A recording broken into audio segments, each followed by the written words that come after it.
Where did you go? It's a question I received recently and one that I haven't answered, even though I've been posting videos and creating podcasts for a couple months now. If you didn't know, about 5 years ago, I started making videos and podcasts directed toward INFJs, made for INFJs, and really enjoyed doing that until about 3 years ago, I decided to stop. And the reason I stopped was because I wasn't devoting enough energy and focus to my top priorities, which are my relationship with God, my role as a husband, and my role as a father.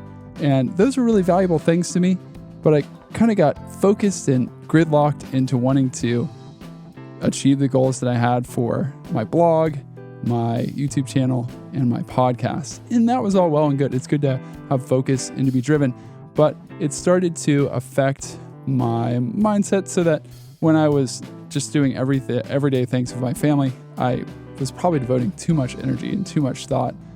And that thought was changing the way that I interacted with the ones that I love the most and that are most important in my life. So with my wife's encouragement and honest, helpful feedback, because she was the one bearing the brunt of the chores and doing some of the thinking that I really should have been contributing more to, I decided to stop. And it really was a great decision because for about 3 years, it was a great time to reflect and just invest in family and really do some growing, find out more about who I am in Christ and my relationship with God, and of course, invest in my wife and family. And I don't regret that one bit. Of course, I missed making the videos. I missed connecting with you all. If you've been around for that long and you were watching before, but it was a really good decision for me, and I think it was the right one to make. Along the way, I still missed making videos, and I thought about getting back in, and I missed recording podcasts, especially when it relates to Myers-Briggs and particularly INFJ personality types. But I didn't ever get back into it until this past summer. I got a new role at work. I am no longer the writing grammar teacher, which I was for 3 years and had a lot of fun doing. And that really made me think, what is it that I love to do? And all along, and all the time I've been off the past 3 years or so, I've kept up the interest in Myers-Briggs. I just naturally think about it. It's what my mind goes to. I love helping people understand what makes them tick, have better relationships, and improve their work. Whatever Myers-Briggs can help you do, or really any other personality type system can help you do. My mind just naturally helps people that way and likes to classify people that way.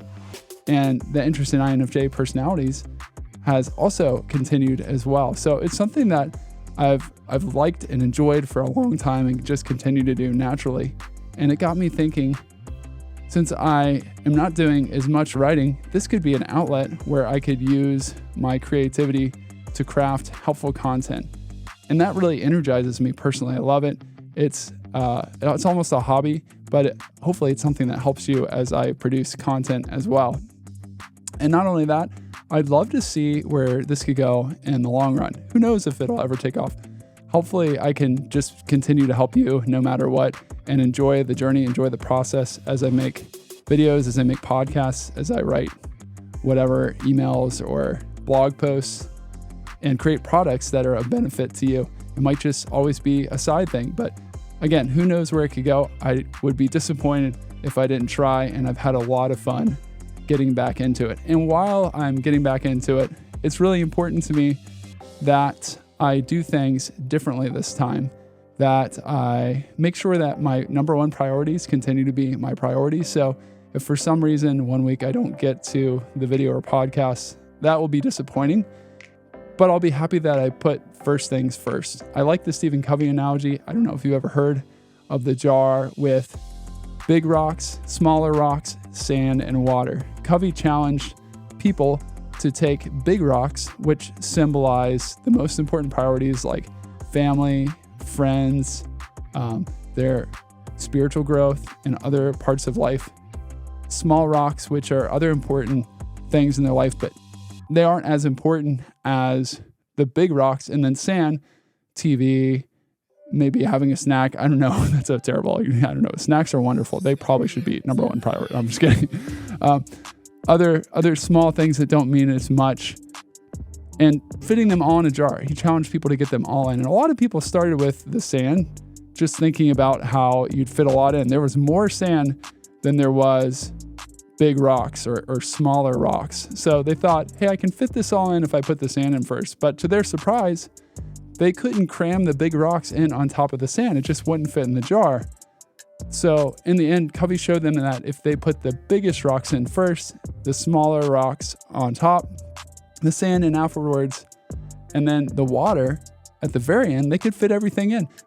And the illustration's point is that if you put the most important things in first, everything fits. And I think that holds true for my life, and that's what I want to do. And that's what I've been finding to be true. I'm able to get the videos and podcasts made most of the time if I prioritize well and take care of the most important things first. So that's going to be my goal. And if I need to take a break, I might take a break. But my goal is to show up weekly and to serve you, to help you. So thank you so much for connecting. I've really enjoyed it. I wanted to share where I've been and what my plan is in heading into the future. I hope this is a help to you. And if you would like to learn more about your INFJ personality, you're watching this for the first time, or you're just interested in learning more about yourself, I'd love to give you a free copy of my book, The INFJ Personality Guide. In the book, you'll learn about the mindsets that drive you and cause you to do what you do as an INFJ. And I hope that you also come away with an understanding that you're not messed up or broken, just different. And you can get a copy of that book by going to infjbook.com. Well, thanks so much for watching all the way to the end. Really enjoyed this time with you, and I'm looking forward to seeing you on the next show.